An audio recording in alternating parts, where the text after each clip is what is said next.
Yes, sir, man. Friday, man.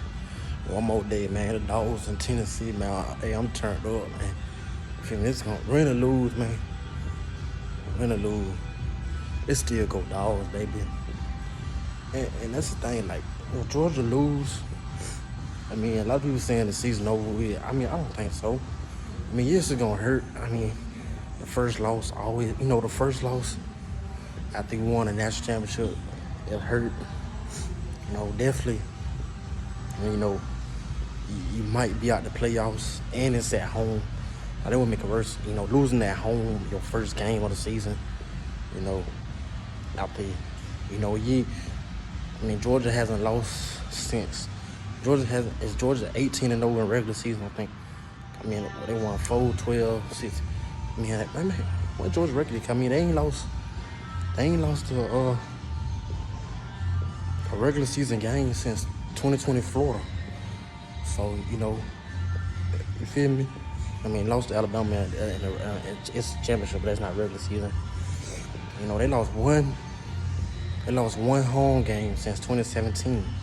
That was South Carolina. So, this game means a lot. That's what I'm saying. This is my prediction video now. This ain't no preview. This prediction. The Georgia versus Arkansas game last year was 118 decibels at 12 a.m. I think I said this in my preview. Whatever. 118 decibels at 12 a.m.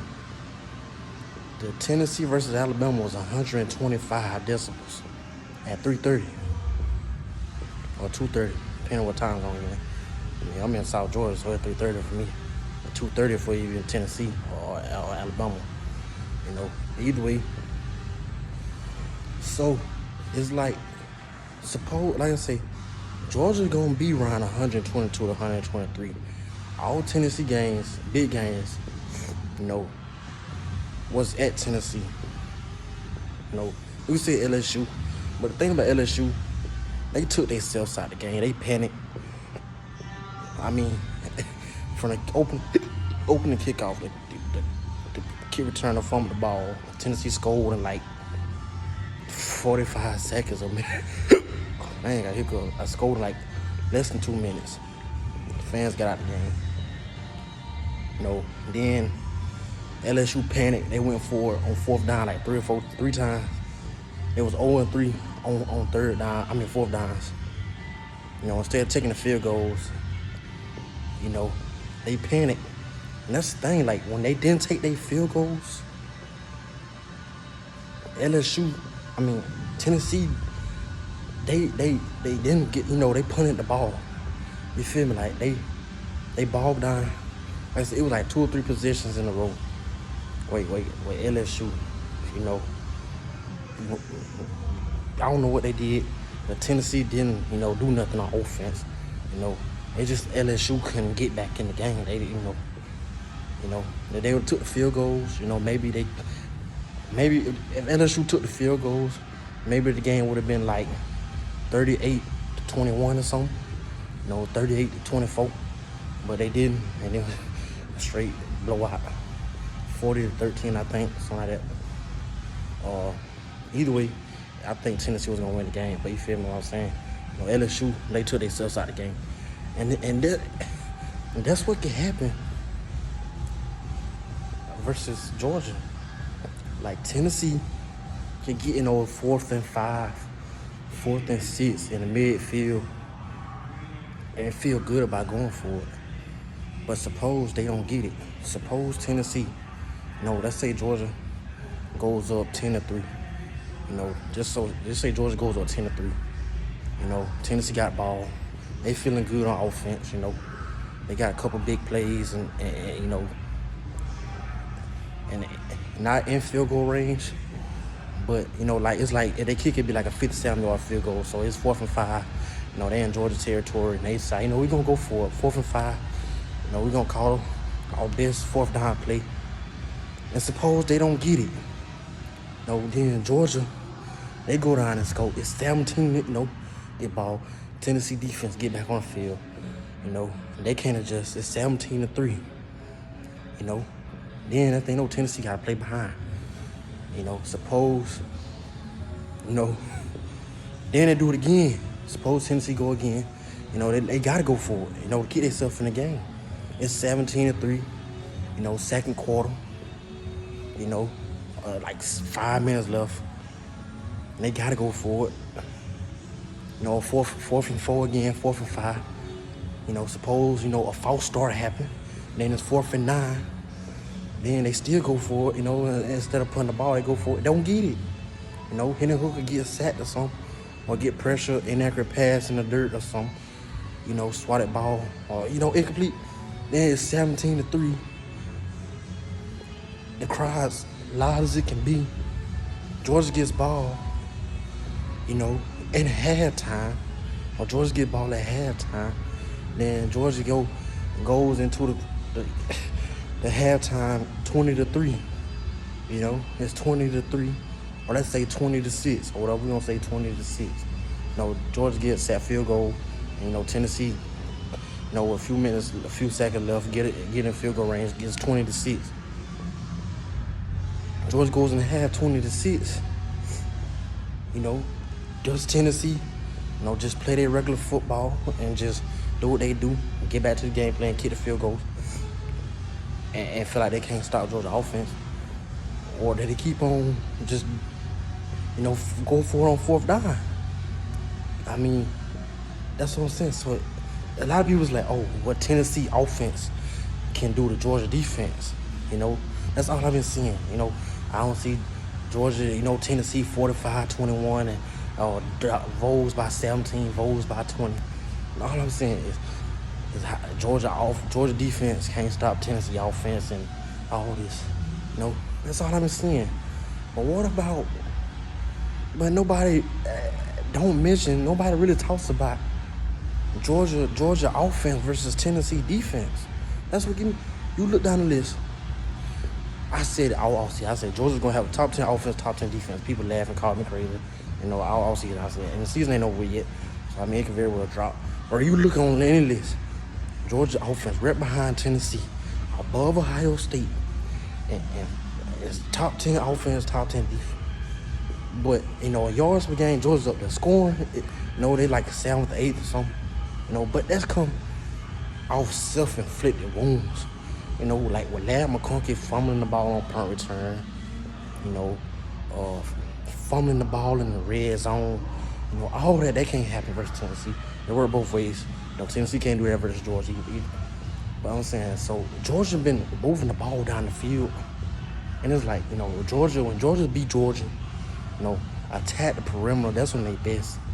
But when notice like when Georgia try to beat something they not, you know, like run the ball, then second down, you know, throw a deep pass, you know, and Stetson don't connect, then it's like 3rd and 6, you know, then you try to go back to Georgia, and then if Georgia beat Georgia, like Georgia do attack the perimeters, you know, get the ball out in the perimeter, make them tackle you, and you know, like, and then attack the inside, get mismatches. That's what I don't see Georgia losing this game. Like Georgia, mostly if Stetson don't bring his own, you know, more, because Stetson would have to hit 2 or 3 deep balls this game, you know, because I know Tennessee game plan. They gonna do like they did last year. They gonna crowd the line of scrimmage. You know, they gonna crowd. They gonna have box. You know, cause I understand that's how it's gonna be. You know, A.D. Mitchell, he might not even play, so it's really gonna be a big difference. You know, and last year they had Alontae Taylor. You know, that helped guard A.D. Mitchell. He couldn't check him though. Either way, so it's like, you know, Aaron Smith gonna be big, and he gotta be big in this game. And Eric Gilbert, he might get used in this game. I mean, because Tennessee struggled to cover the tight end. I mean, maybe Georgia's running a 4 tight end set and catch Tennessee off guard, you know, just for this game. You know, and they ride the 4 tight end set more throughout the season. You know, since more teams don't have no film on them. I don't know what Kirby and Todd Monken got planned. I mean, we need this game though. Cause I mean, Tennessee don't need this game, but Georgia definitely do. Cause I mean, at least Tennessee got the head-to-head over Alabama. You know, but Georgia, you know, we don't. Like we gotta win this game. Then it's the fact that we at home. You know, it's gonna be. You don't look at it. Well, Tennessee beat Alabama at home. Why couldn't Georgia beat Tennessee at home? You know, all that plays in the fact. I mean, so it's like, and you look at teams move the ball on Tennessee. I mean, like I say, in Tennessee, like I say, I tell people, it's like, Georgia, don't get you twisted. Like, Georgia move the ball, and Georgia can score the ball.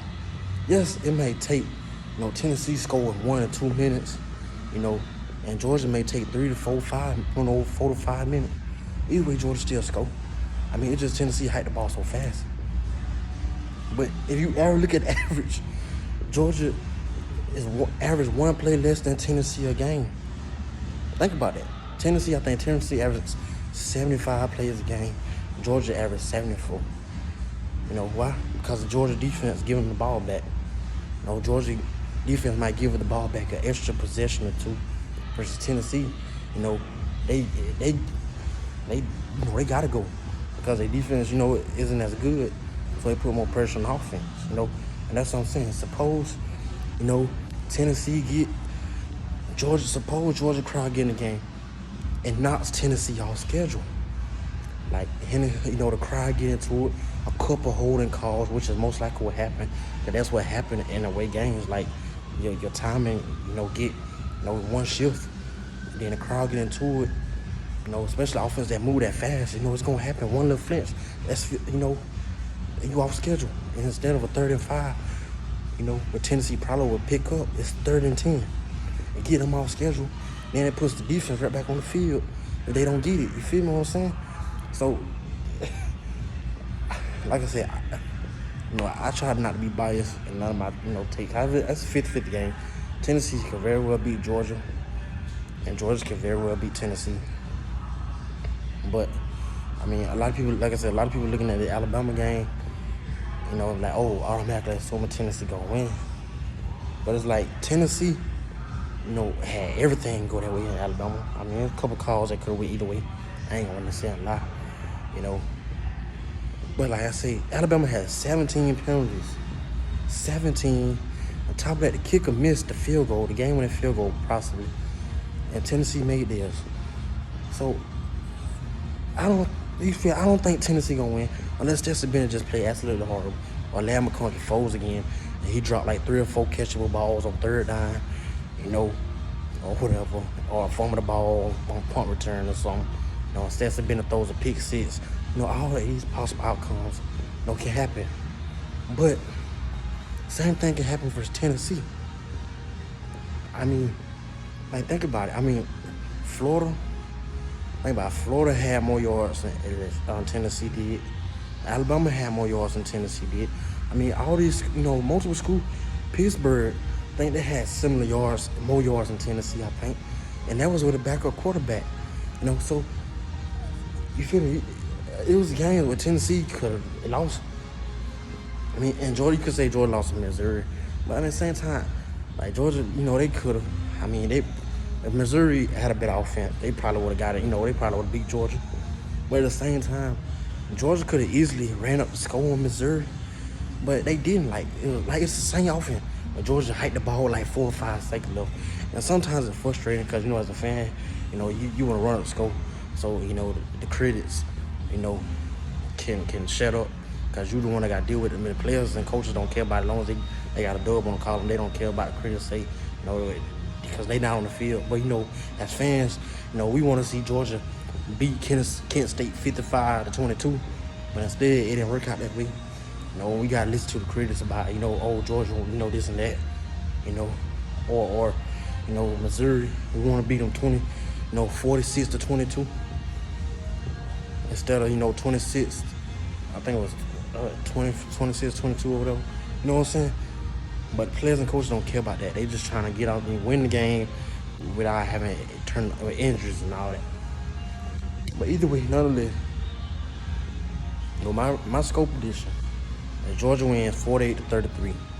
You call me delusional or whatever. It's just so many factors. I mean, the crowd, because like I say, Tennessee hasn't looked good. We can say LSU, but I mean, LSU not Georgia, And like I say, the LSU crowd, they was out the game in the first half. I mean, after dude fumbled the ball, all momentum left in the stadium. And it was like 14-0. And it was like, oh well, it was some LSU fans leaving in the first half. That's just how it was that game, Like I said, 48-33.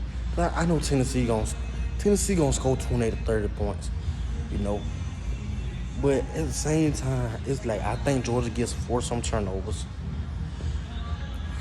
and Georgia, steal some plays on special teams. Like either it's a good kick return, a good 40, 50-yard kick return that sets them up, or a punt return that sets them up. You feel me?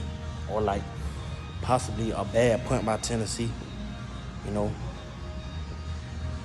know all that. Like I said, 48-33.